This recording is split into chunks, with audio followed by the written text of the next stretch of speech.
All right, everyone. Thank you for joining the Silence So Loud podcast. We're going to talk a little bit about the NFL, talk about the Bucks and the Bears. The Bucks got Mike Evans signed.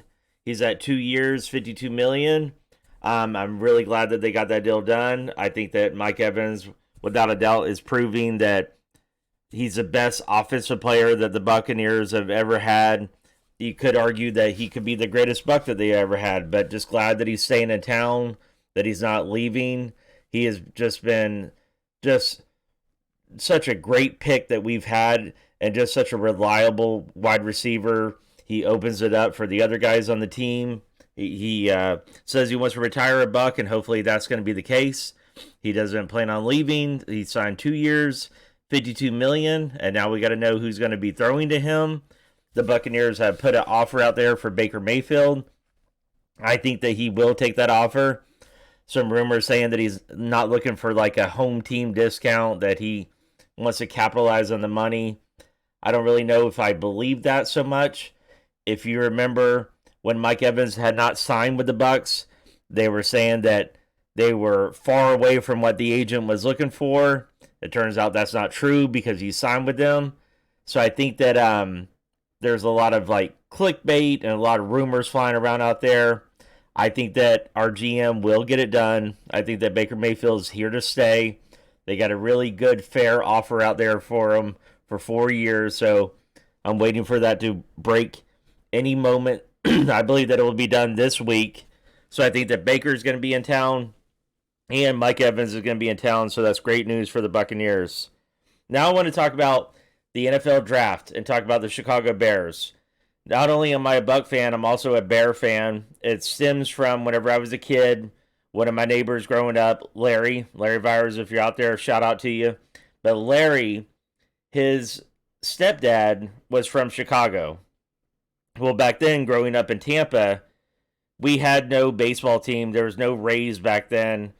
There was just whatever you saw on TV for baseball. Well, his stepdad always watched Chicago Cub games on WGN, which was always on cable. So, long story short, I became a huge fan watching these Cubs games growing up. Ryan Sandberg, Mark Grace, Andre Dawson. I can just list them on and on. Became a big Cub fan, and it just kind of stuck. And from that, of course, in the 90s, you had the Bulls and Michael Jordan, the legacy of all that. So it just kind of became an overall Chicago fan. So I'm a Bears fan. And actually, one of my first memories of a Super Bowl is the big Bears Super Bowl where they just dominated that year with their defense. So, long story short, that's why I'm a Chicago fan. So I am a Bears fan, and the Bears are number one on the board for the draft. And it looks like at any moment we're going to find out that Justin Fields is going to be traded. Should happen this week. Now, how do I feel about that being a Bears fan? I think that Justin Fields was a great explosive player. I mean, he would run for, if you had him on your fantasy football, he would run for points. I mean, he can get those great plays, but then the negative plays, I believe, is why they're getting rid of him. I mean, the holding the ball too long, interceptions, fumbles, taking a sack. I think that that's kind of why they're going to move on from him. I think that Justin Fields is definitely a starter in the NFL. I don't know where he's going to go. Could be Atlanta, could be Minnesota they're talking about. I don't know where they're going to trade him. I've heard Pittsburgh. I'm not sure where he's going to go, but I'm pretty positive he's going to be leaving Chicago. So that's always exciting when one of your teams needs a new quarterback. Now, what should the Bears do? Everybody's saying that they're going to draft Caleb Williams, that he's going to go number one, but I'll go into detail in another podcast. I'm not convinced on Williams. I'm not convinced on him. I think that he's a bust. I do not think that he's a number one pick. I don't think he's a first round pick. I don't see it. He's made too many comments that you could say, oh, he's just, expressing himself or doing whatever, right? But sometimes when people start saying things that strike you out of the ordinary, you need to believe them. And Williams strikes me that way. I just do not think that he has the intelligence, the brains, whatever you want to call it. I don't think that it's going to mold over into to the NFL. I believe that he is hype. I believe that he is hype. He made a comment about wanting part ownership as a player of a team. Well, you cannot do that. And then you have the game where he was crying in his mom's lap. Not that it's wrong to cry or even to cry to your mom, but we shouldn't see that from a player out there like in front of everyone, just went over to his mom, and just a weird moment. There's just something about him, and I could be wrong, that I'm not sold on him. So, of course, who am I sold on? I'm sold on LSU, Jayden Daniels. I'm sold on him, the guy that got the Heisman.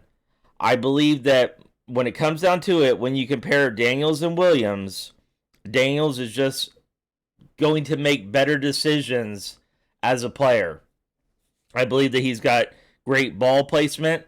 I think that he makes good decisions. And I think that that's what Chicago Bears are looking for. But I have not heard anything about them actually saying that they're going to go with Daniels. From what everything that's being reported, they're going to go Williams, which I believe is unfortunate. I hope that I'm wrong, being a Chicago Bear fan. I hope that Williams has an awesome career and just tears up the NFL, and I'm eating all my words later. But I just do not feel like that this is going to just transfer to the NFL. I don't think it will. I think that Daniels is NFL ready.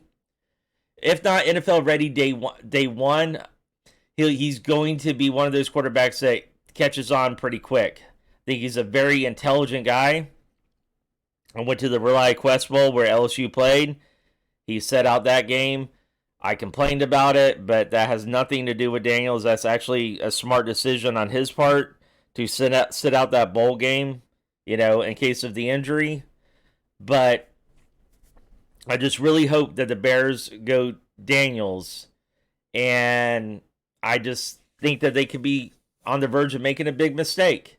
When you have that number one pick, I mean, there's just so much stress that comes with that, having that first pick to get it right. Out of all those players, you have all the pickings. Some people say stay with Justin Fields and trade away that number one pick. But as of now, it looks like that the Bears are not going to do that.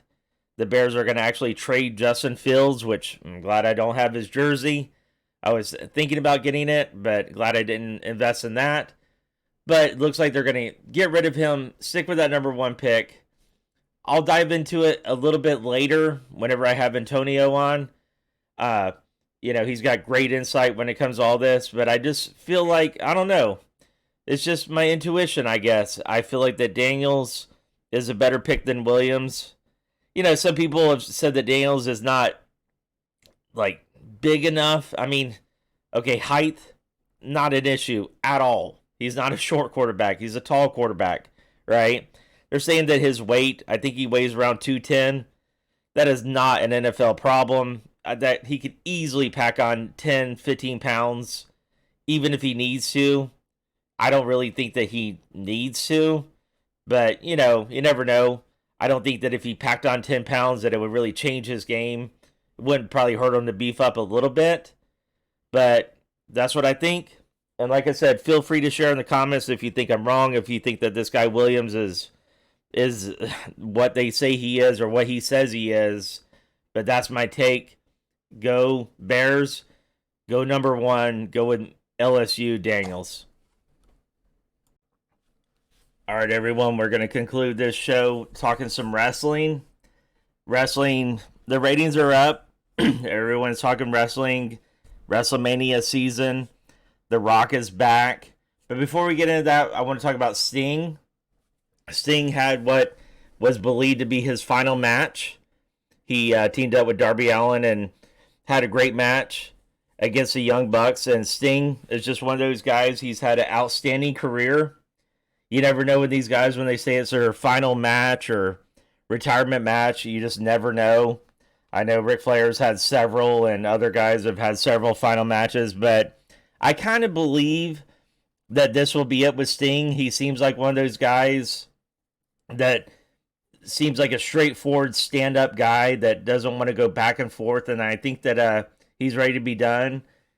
I know that AEW said they want to kind of keep him around, but he doesn't really know what type of role he's going to have, but he said he's, never want to shut down anything or whatever, so not sure what he's going to do, but he had a great match against the Young Bucks, him and Darby Allin. Darby Allin is a fantastic worker. I mean, fantastic in the ring. I mean, he did a front flip. I think he fell like 13 feet through glass. I mean, that guy he's got endurance. He reminds me of like the stuff that Mick Foley used to do. Like he's kind of like a Mick Foley and Jeff Hardy kind of combined. Darby Allin is just an outstanding wrestler. But I want to congratulate Sting on just a career that has just, he did it his way. He didn't sign to the WWF or WWE, whatever you want to call it at the time. He kind of just, stayed away. Then he eventually went there. The Monday Night Wars, he had the Crow character face paint, which I believe Scott Hall, Razor Ramon, was the one that thought of that face paint of looking like the Crow. That was just a great movie, very popular, and he kind of like, got the inspiration for that look from that movie, and it just worked. Sting coming down from the rafters, just that whole run. I think that one of the most powerful things that Sting did was when he went that long run against the NWO, and he never spoke. He never said anything. It just added to the mystery to the character. So just want to congratulate Sting on an awesome career, and I wish him the best. But on to WWE. Like I said, The Rock is back. WrestleMania 40. WrestleMania season is always exciting. But now I'm going to complain a little bit about kind of like what they're doing at WrestleMania 40. And I'm interested to see what people's opinions are of what I'm going to say. But I'm just kind of not sold on what they're doing. Originally, the way I took it is that it was going to be Roman Reigns versus The Rock in Philadelphia. And I felt like that was going to be the great match. I thought that was going to bring in all the outsiders that are like casual fans or the people that barely watch wrestling, that they were hyped to see Reigns versus The Rock. But then there was outrage about Cody Rhodes and Finish the Story, and Cody's been denied, and I get that, but I had a fix for that. And this is my opinion of WrestleMania 40, what they're doing and what I think they should have done. So The Rock said they're going to tag up Reigns versus The Rock, Seth Rollins, and Cody Rhodes are going to tag up, face each other, and that will be night one of WrestleMania. So then he said if Cody and Seth win the match, then the next night Cody will face Reigns, and the bloodline will not be involved at all. Well, here's my take on that. In my opinion, you've weakened the bloodline, you've weakened Roman Reigns by saying this, because you're saying, oh, Cody, you'll have your shot against Reigns without the bloodline. So you're making it like Roman Reigns cannot win without the bloodline. So you're lessening the power of Roman Reigns, which I'm one of the people that I believe that Roman Reigns has had an outstanding run. I know a lot of people complain that he's part-time, that you never see him. But if you're old school wrestling, you'll know that that's the thing that adds to the character, adds to the mystique, that you don't always see the champion that much. Or that not necessarily that you don't see him, but he doesn't have as many matches as a guy, who's just working and trying to make his way up. It adds to the the power of what it's like to be champion. So I didn't like that take on it. And then he said that if Seth and Cody lose, then the bloodline is going to be involved the next night, and that there will be no disqualification. There will be bloodline rules. So I think that right there, you're kind of giving it away that the bloodline is that Reigns and Rock are going to win night one, and the bloodline is going to be involved in night two. So I'm not sold on that. But this whole thing I'm not sold on. This is what I wish they would have originally done. I wish that they would have stuck with The Rock versus Reigns, and then Seth Rollins told Cody, I have the Dusty Rhodes belt. I'm a working champion. I'm not like Roman Reigns where I'm part-time. This belt that I have is for the guy who wants to be involved, week in, week out, defending it on a constant basis. The blue-collar belt. That's the way Seth Rollins sold it. So I believe that they made that mistake because the fans were like, what about Reigns? Well, we had this last year. Same main event. It's like the election. You get excited on what you've already done. It's hard to get excited for this. Just my opinion. I know The Rock's involved, but I'm just struggling to get excited for it because I believe that you're taking Seth Rollins and you're kind of downplaying him because I guess he's going to have a match against Drew McIntyre, but where's the hype in that? And here's another thing I'm not a fan of. I'm not a fan of whenever they take a tag team that has not worked together, they're not developed, and there's been great tag teams. And to me, a great tag team is when you have two wrestlers where you take them apart and they become weaker separate from each other. I mean, you have the Road Warriors. You had the Hart Foundation, the British Bulldogs. And yeah, those guys had great matches in singles career. But there is something about when they were together. I think WrestleMania 3, you had the Hart Foundation versus the British Bulldogs. You had the Von Erichs against the Freeburgs. These teams that are developed. The Hardys. The Dudley Boys. You have these developed tag teams that are so great. And actually, you could argue that they're greater together than they are in singles competition.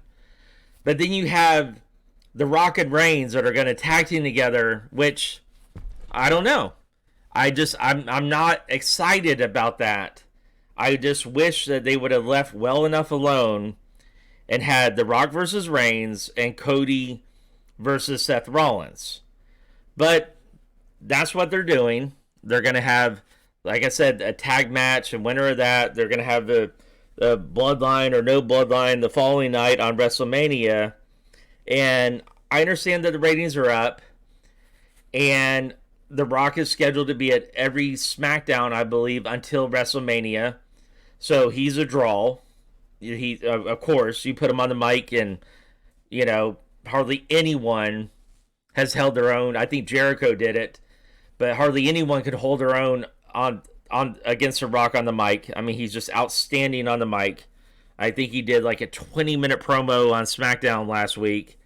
But I know this is supposed to be in a rare category, but I'm not really pumped up about any of this. I know I should be. I know that it's WrestleMania 40, but like I said, I think The Rock versus Reigns. And are they going to do The Rock versus Reigns? Here's my prediction of what I believe will happen. I think that The Rock has been giving out some Easter eggs that he's going to turn on Reigns. And I believe that will happen on night 2 at WrestleMania. I think that Bloodline is going to win on night 1. Which also, I will say one thing I liked about the promo with Reigns and Rock is I did like that Reigns interfered with The Rock and made him acknowledge him. Now, I know some people were like, they didn't like The Rock doing that, but I definitely think that added to Reigns because it seems like The Rock, the one bad side about bringing him in is that he will just naturally take over. And I think that Reigns was being lost. Like, he's just kind of like another guy standing there. So when he cut off The Rock and said, acknowledge me, and The Rock did it, I think that that was a great move, a smart move to keep Reigns, his relevancy up, keep him relevant. I think that was a smart move. But I do think that we're going to see possibly The Rock turns on Reigns, turns on the bloodline of night 2, and then Cody wins the belt, finishes his story finally, and then that will probably set up The Rock versus Reigns in the future. Maybe that's what they're doing with this, but overall, I think that he should have stuck with the original plan, if that was the original plan. You never know with wrestling. They changed so much. It could have been planned this way all along. But that's just my take on everything. So once again, I want to thank all of you for listening to this podcast. We appreciate it. And any comments you have, just leave them down in the comment section, and we'll talk to you later.